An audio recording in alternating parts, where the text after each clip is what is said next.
Hello dear friends, once again welcome to Angel for English. અંગ્રેજી શીખવા માટે Angel four ઇંગ્લિશમાં અમે તમારું હાર્દિક સ્વાગત કરીએ છીએ. આપણે શીખી રહ્યા છીએ ટેન્સીસ, કાળ. કાળમાં ચર્ચા કરીએ છીએ પાસ્ટ પરફેક્ટ કન્ટિન્યુઅસ ટેન્સ, ચાલુ પૂર્ણ ભૂતકાળ. હવે જ્યારે બે શબ્દો આવે છે ચાલુ અને પૂર્ણ, એ બે શબ્દો ઉપરથી એક એટલું નિશ્ચિત થાય છે કે જે કોઈ ક્રિયા છે ને એ લાંબા સમયગાળાની છે.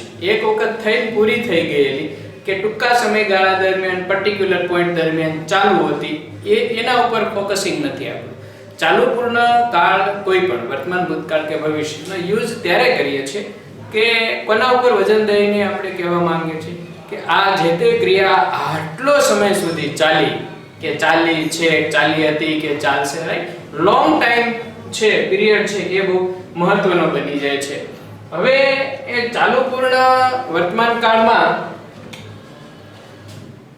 ચાલુ પૂર્ણ ભૂતકાળમાં એ કેવી રીતે લાંબા સમયની ક્રિયા છે.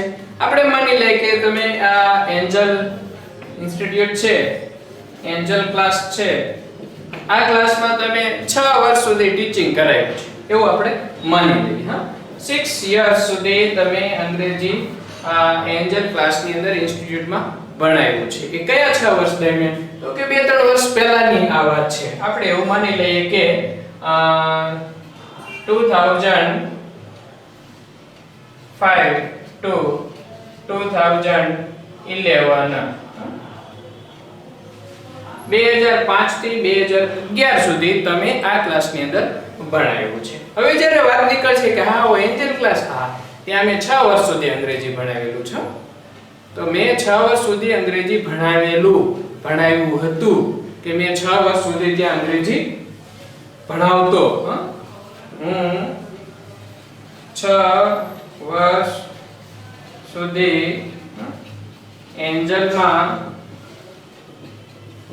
અંગ્રેજી ભણાવતો, અથવા બેટર એમ રહે કે મેં 6 વર્ષ સુધી એન્જલમાં અંગ્રેજી ભણાવ્યું હતું, રાઈટ?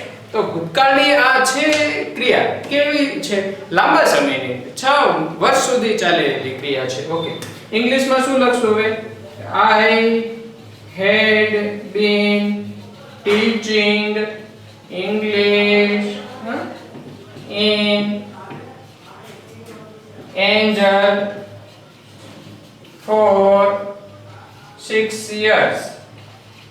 મેં 6 વર્ષ સુધી એન્જલમાં ઇંગ્લિશ ભણાવ્યું છે. I had been teaching English in this institute for Angel for 6 years. હવે કદાચ આમ કેવું હોય કે મેં 2005 થી 2011 સુધી અંગ્રેજી ભણાવ્યું છે, તો અહીંયા મૂકી શકે Angel from 2005 to 2011, right? from to નો આપણે પણ ઉપયોગ કરી શકીએ. એટલે બે શબ્દ આવે, એક તો for કરીને પણ આવ્યું, અથવા તો ડબલ શબ્દ લ્યો તો શરૂ થયેલો from, પૂરો થયેલો to.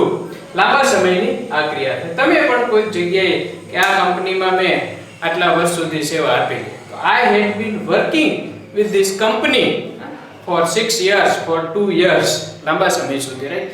તો આવી ભૂતકાળમાં શરૂ થયેલી, ઘણા સમય સુધી ચાલે, ઘણા સમય એટલે ક્યારેક કન્ટિન્યુ 3 કલાકે હોઈ શકે, 3 દિવસે હોઈ શકે, 6 કલાકે હોઈ શકે, અમુક વર્ષો સુધી હોઈ શકે, અમુક દાયકાઓ સુધી હોઈ શકે, અને પછી એ ક્રિયા છે એ પૂરી થઈ ગઈ, રાઈટ? તો ક્રિયા પૂરી થઈ ગઈ, નસરે પૂરી થઈ ગઈ તો પૂર્ણ ભૂતકાળ તો હોય જ, પરંતુ ચાલુ પૂર્ણનો આગ્રહ શા માટે? એટલા માટે કે આ લાંબા સમય સુધી ક્રિયા કરી છે એના ઉપર આપણે ભાર દઈને કહેવા માંગ્યું છે, એટલા માટે બને છે ચાલુ પૂર્ણ ભૂતકાળ. બન્યો કેવી રીતે? વાક્ય રચના કેમ બની ચાલુ પૂર્ણ ભૂતકાળની? તો ચાલુ પૂર્ણ ભૂતકાળની વાક્ય રચનામાં had plus been plus ing, એટલે કે had been સાથે ક્રિયાપદનું ing વાળું રૂપ બન્યું. ફરી પાછું જુઓ તમે, had અને been, આ been છે એ to be નો રૂપ, એટલે આ બને થઈને પૂર્ણ ભૂતકાળ આપ્યો, ત્રીજું રૂપ આવી. આમ બને લેવામાં આવે તો to be નું રૂપ અને ing જે ચાલુ કાળની શરત છે એ પૂરી કરે છે, અને આવી રીતે ચાલુ પૂર્ણ ભૂતકાળનો યુઝ આપણે કરી શકીએ અને કરતા હોઈએ છીએ ભૂતકાળની લાંબા સમયની ક્રિયા દર્શાવવા. Okay, thanks.